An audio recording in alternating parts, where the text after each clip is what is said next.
Good morning भाई बहनों। इस वीडियो क्लास में आप लोगों का स्वागत है।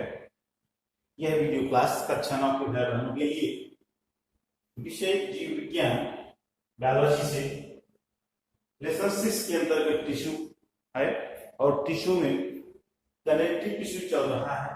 संयोजी ऊतक में आप लोगों को रक्त के बारे में पिछले वीडियो में बताया है। इसके अतिरिक्त और संयोजी ऊतक के प्रकार हैं। अस्थि है, स्नायु, उपास्थि, एरियोलर, वसा। तो इसमें पहले अस्थि बोन। अस्थि जो होती है यह भी एक संयोजी ऊतक की बनी होती है और अस्थि पंजर या कंकाल बनाती है जिससे हमारे शरीर का ढांचा बनता है। अस्थि में इसके जो अधात्री होते हैं वो फास्फेट्स और कार्बोनेट्स के साथ साथ एक ओसी नामक प्रोटीन होती है, बहुत इंपॉर्टेंट प्रोटीन है ओसी, जिसके कारण जो अस्थि होती है वो कड़ी हो जाती है।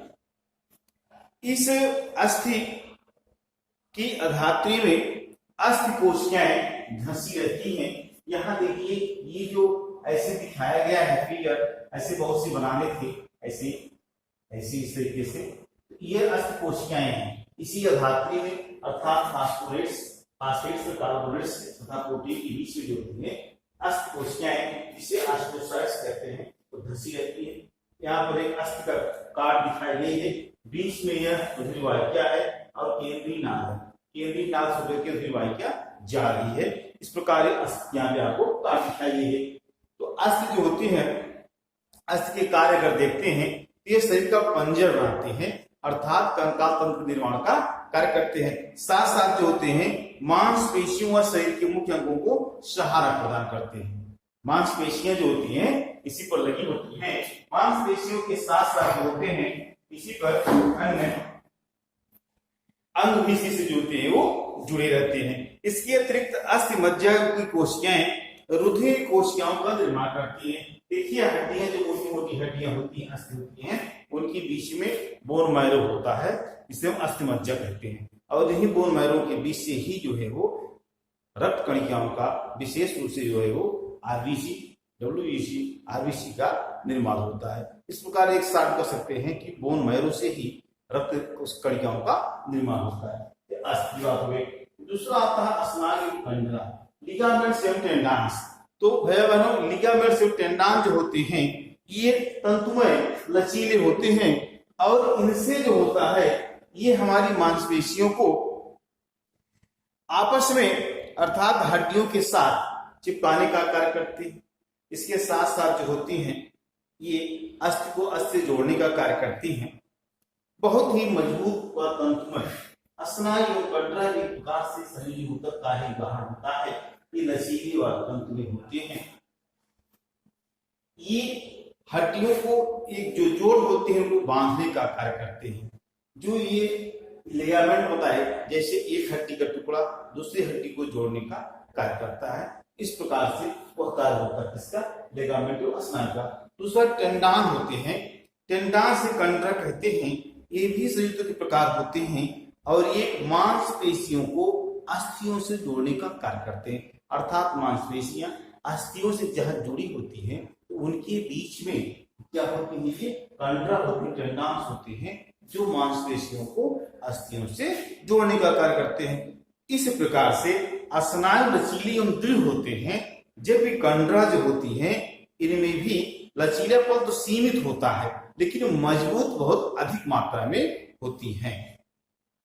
स्नायु जो होते हैं ये इससे बताया हमने, ये अस्थियों को दूसरे जोड़ने का कार्य करता है। लिगामेंट, टेंडन जो है वो अस्थियों को मांसपेशी जोड़ने का कार्य करते हैं। इसके साथ साथ स्नायु की जो रेशे होते हैं वो छोटे छोटे होते हैं, जबकि कंडरा टेंडन जो होते हैं इनके रेशे लंबे होते हैं। इस प्रकार से यह हो गया स्नायु, कंडरा, लिगामेंट एवं टेंडन्स। तीसरा आता है उपास्थि या कार्टिलेज। ये इसका जो धात्री होती है प्रोटीन शर्करा होती है और यह लचीली होती है।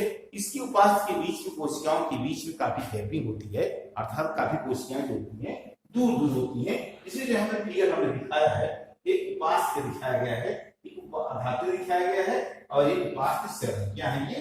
उपास्थि की कोशिकाएं हैं। उपास्थि में क्या होता है, उपास्थि ये हड्डियों के सिरों को चिकना बनाने का कार्य करती है, या जहां पर हड्डियां आपस में जुड़ी होती हैं इनके ऊपर एक टोपी सदृश लगी होती है ताकि हड्डियों की सिरे आपस में लड़ सके। इसकी वाले मुलायम और लचीली होती हैं। ऐसे हमारे कान हैं, ये नाक की हड्डियां हैं, गले की कुछ जो होती हैं, ये जो कर्णपल्लव दिखाई पड़ रहा है, नोज का बाहरी, ऐसे बहुत से स्थान होते हैं जिनमें उपास्थि का निर्माण होता है। और ये जो होती हैं इनकी अस्थि की धातु कैल्शियम व फास्फेट की बनी होती है। इसके साथ साथ जो होते हैं इनमें पर्याप्त मात्रा में होता है वो कार्बनिक पदार्थ कॉन्ड्रिन होता है, जबकि उपास्थि में जो होता है, उपास्थि में पर्याप्त मात्रा में कैल्शियम फास्फेट नामक अकार्बनिक पदार्थ होते हैं। इस प्रकार से ये उपास्थि भी एक प्रकार से जो है वो संयुक्त है। फिर चौथा पांचवा आता है एरियोलर संयुक्त, एरियोलर कनेक्टिव टिश्यू। एरियोलर एक प्रकार से जो होते हैं ये भी बांधने का कार्य करते हैं। शरीर में विस्तृत रूप से पाया जाने वाला, लिखा है कि कोमल और शरीर में विस्तृत रूप से पाया जाने वाला, इसकी मात्रा शरीर में बहुत अधिक मात्रा में यह पाया जाता है। यह जो होता है त्वचा मांसपेशियों के बीच, त्वचा मांसपेशियों के बीच रक्त नलिकाओं की चारों ओर और अंगों तथा अस्थियों और मज्जा आदि में पाया जाता है। जिसे हमने कहा ना, एक प्रकार से ये उसको लपेटे रहता है, बीच बीच में जो है वो बांधे रखता है उसको, जो है एरियोलर। एरियोलर जो है ऊतक अंगों के भीतर की खाली जगहों को भरता है। जो स्थान खाली होते हैं वहां पर एरियोलर ऊतक आ जाता है, उसको भर देता है। इसके अतिरिक्त आंतरिक अंगों को सहारा प्रदान करने का कार्य करता है, साथ साथ यह ऊतकों की मरम्मत में भी सहायक होता है। इस प्रकार से एरियोलर ऊतक या एरियोलर ऊतक टिश्यू इस तरह से पाया जाने वाला है। ये लिप्टस होता है, कोमल होता है, त्वचा और मांसपेशियों के बीच में होता है, नलिकाओं के चारों तरफ होता है और खाली स्थान को भरने का कार्य करता है। वसा में ऊतक एडिपोस टिश्यू, ये इसमें क्या होता है, इन जब ऊतकों में अतिरिक्त वसा गोलिकाओं के रूप में संचित हो जाती है, ऐसी ऊतक को हम नाम देते हैं वसा में ऊतक या एडिपोस टिश्यू। यहाँ लिखा है कि वसा गोलिकाओं के रूप में संचित हो जाती है। जैसे कि यहाँ फिगर दिखाया गया है, यह लिगामेंट है, प्रकार से कनेक्टिव है और इलास्टिस है, ये इलास्टिस दिखाई गए, केंद्रक है, और ये जो गोल गोल दिखाई दे रहे हैं ये क्या है, ये वसा जो गोलिकाओं के रूप में जो है कोशिका के बीच में जमा। ये वसा गोलिकाओं के रूप में अत्यधिक जाती है। वसा संग्रहित करने के कारण ही ये ऊष्मा के कुचालक हो जाते हैं। आप देखिए जो अधिक मोटे लोग होते हैं जिनमें वसा की मात्रा ज्यादा होती है, उनको गर्मी ठंडी भी कम लगती है, गर्मी कम लगती है, क्योंकि शरीर से वसा ऊष्मा ना तो बाहर जा पाती है इसलिए ठंड नहीं लगेगी, तथा इसके साथ साथ बाहर की ऊष्मा अंदर भी नहीं जा सकेगी। इस प्रकार से जो होते हैं ये हृदय वृक्कों, नेत्रगोलकों को धक्कों व झटकों से सुरक्षा प्रदान करने का कार्य करते हैं। कहने का तात्पर्य यह है कि इन्हें जो है नेत्रगोलकों को तरफ लगाया जाता है ताकि उनमें धक्का लगने पाए हृदय के, ऐसे अन्य स्थानों पर जहां पर मांसपेशियां मोटी होती हैं अर्थात वहां पर वसा का लेयर ज्यादा मात्रा में पाया जाता है। इस प्रकार से आप लोगों को संयोजी ऊतक के बारे में पूर्ण रूप से बता दिया गया है। यहाँ पर जो है नरक के बारे में पिछली वीडियो में, जबकि यहाँ अस्थि, स्नायु, उपास्थि, एरियोलर वसा मूत्र के बारे में बताया गया। भाई बहनों, आप लोग वीडियो को अच्छी तरीके से वॉच करिए, पढ़िए और कमेंट भी करें, ना आए तो पूछिए, उसको उत्तर दिया जाएगा। सब्सक्राइब कर लें ताकि आपको ताजा वीडियो प्राप्त हो सके। लाइक करें, शेयर करें। धन्यवाद।